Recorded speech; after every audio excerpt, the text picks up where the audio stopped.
Donald Trump has moved to end infighting that has pitted his son-in-law against his chief strategist in an internecine battle over the soul of the White House. For the briefest of moments on Monday morning, members of his staff looked like they were having fun when smiles and backslapping briefly replaced the tension, chaos, and exhaustion of 80 days in Trump's pressure cooker White House. The president's senior aides including Reince Priebus, Steve Bannon, Sean Spicer, and Kellyanne Conway were milling around the White House Rose Garden awaiting the historic swearing of Trump's first Supreme Court justice under gentle spring sunshine as the Marine Band offered strains of Delibes. "I've always heard that the most important thing that a president of the United States does is appoint people," Trump said of the major political victory of getting Neil Gorsuch on the bench. "Hopefully great people like this appointment to the United States Supreme Court. And I got it done in the first 100 days. But during that time, life inside Trump's administration has been far from idyllic. Staff in any White House grow weary. But just 5% of the way into Trump's 4-year term, staffers already appear exhausted from near-constant firefighting and drama. Tears and anger greet each new staff reshuffle, such as the recent rapid departure of Deputy Chief of Staff Katie Walsh. And then there's the infighting. During last year's campaign, differences between Trump supporters, Republican moderates and hardliners, globalists and nationalists were papered over by the common goal of defeating Hillary Clinton. But from day one in the White House, those ideological factions have engaged in backbiting and leaking that is threatening to stall the whole administration. Every twist and turn, every item of palace intrigue has been lapped up by the media, leaving the impression of a White House adrift. Decider-in-chief.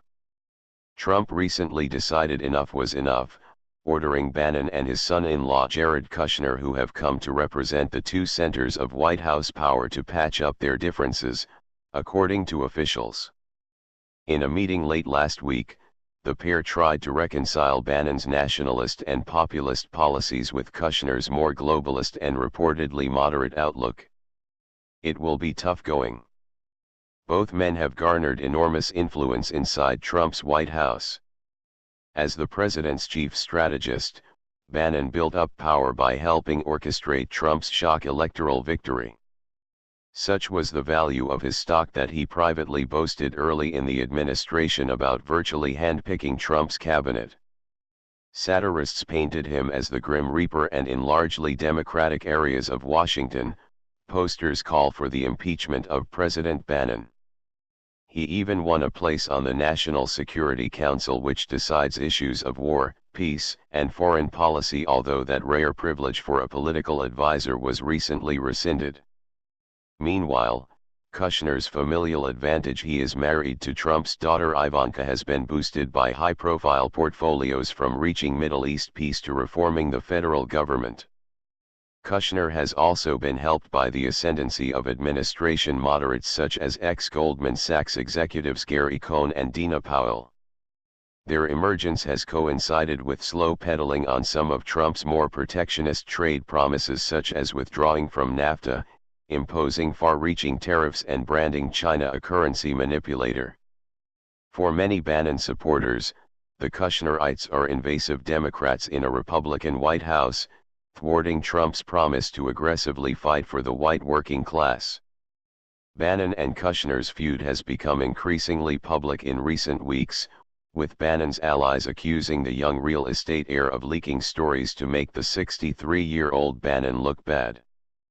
Meanwhile, Bannon's former media outfit, the extreme right-wing Breitbart, has launched scathing criticism of Kushner, questioning his failure to separate himself from business interests and describing his thin resume in diplomacy.